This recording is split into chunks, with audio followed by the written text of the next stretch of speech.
yeah, the thing that you do this all the time, that's abacus. Oh. Wow, so you learned how to use the abacus. And I learned how to do math. You learned how to do math, and so you loved the abacus. Well, I really didn't want to take that class, but they sort of said, if you come to Japan, you might as well learn something Japanese. Yeah.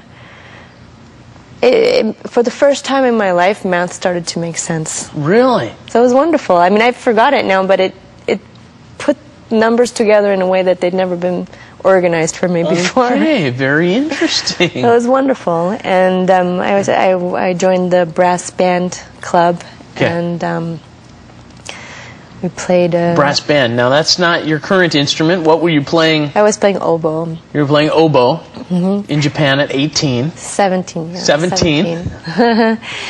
And when I came back, I entered Wesleyan University on the East Coast of America, which was the biggest culture shock of my whole life. Why? Well, I thought I was coming back to America, and the only America I knew was the small town in Alaska. It was a new world.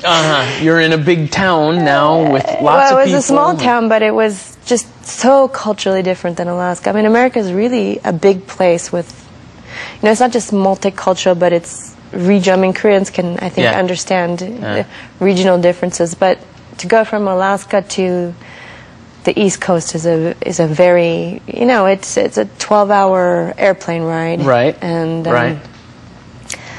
yeah, I was very shocked. And it must have just become America. That must have been we're in the mid 80s? That was in 88. 88? Okay. Still hadn't been to Korea yet. Nope. No, just never. To Japan. Just to Japan. And you get back, and then somehow you get into a university. Yeah, that was a trip. I can tell you the whole story. How'd you end up in university? Well, I was living with this crazy host family in Japan. Their kid, the way it worked in Japan, if your kid's in America, then you'd have to take an exchange student. It doesn't work that way in America. But their kid got kicked out of America, so they kicked me out of their house and dropped me off in the rice field. You're kidding. And I had applied to colleges from their house, and so when the replies came, they just threw away my mail. So I didn't get any of the acceptance or rejection letters. And I guess I had been accepted to Wesleyan, but I didn't know about it. And so I didn't... This is before email. Yeah, way before email, before PP, before 휴대폰, before everything. Just regular mail. It takes like, 2-3 weeks to get a letter. So I didn't know I had been accepted, so I was going to go someplace else, but eventually we made lots of phone calls, and I got back into Wesleyan. Okay. And at that time, I just come back from Japan, and I was really, having culture shock. And there was a koto teacher who came from Japan. Koto is a kind of... What's a koto? Zither. It's basically Korean gayagum. It's similar to a gayagum. Original name is Shiragi koto, means Shilla gayagum. Oh, really? Shiragi koto. Oh. So this is the so it's Japanese a Korean version. origin well, instrument. Chinese origin through Korea. Okay. To, depending on his history. Or right. In any case, it eventually arrived in Japan from other parts of Asia. It's called the koto, and there was a teacher in Japan. Her name was Sawai Kazue, and her husband Sawai Tadao. This is the Sawai Ryu, Sawai school of koto playing, which is okay. In Korea we very have famous. Ryu. Well, very modern. Very modern. Contemporary music. He's a composer, and she's, very exciting. She plays for Bang on a Cat. I mean, she's played lots of jazz, fusion, all sorts of... She's played a lot in Korea, actually, as well. With this Japanese version of the yes, with the koto and bass koto she plays. And so she wanted to...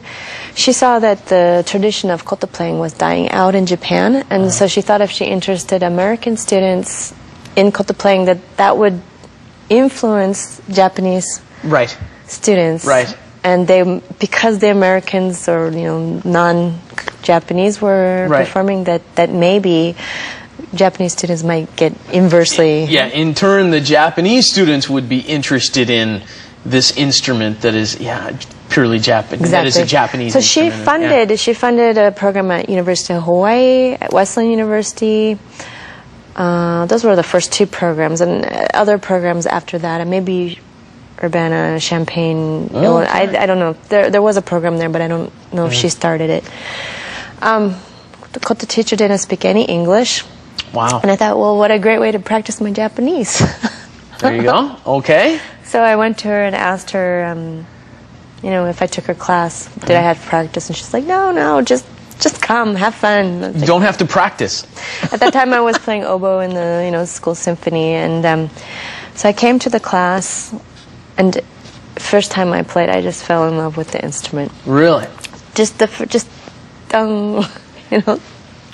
Like, okay, this is As a musician, and you had played other musical instruments before. And I didn't quite find my instrument. And Really? with that, I said, this is my instrument. This is what I want to play. Really? And so I just played that.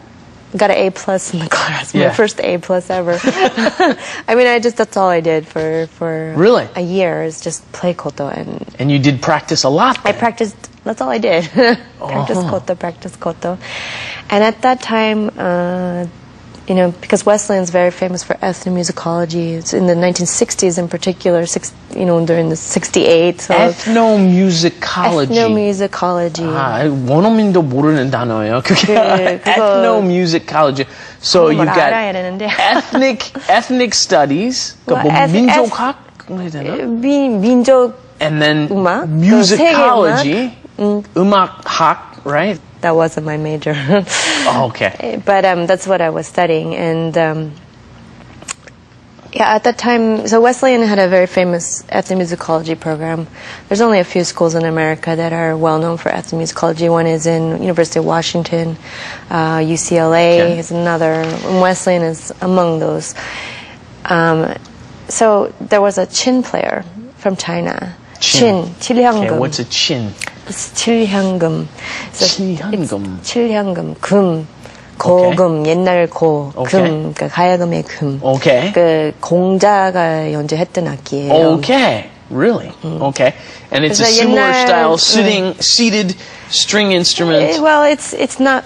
It doesn't have bridges, so it's socially the chin is very similar to komungo in Korea. You have komungo and 가야금. Komungo is what the men play. 가야금 is what the women play. Okay. So chin is what the men played in China. The scholars, the 知识分子, these scholarly class, the 양반, the 양반 instrument. The zheng, this is 가야금. Right. This is what the women sing-song girls in the tea houses play. Okay. Right?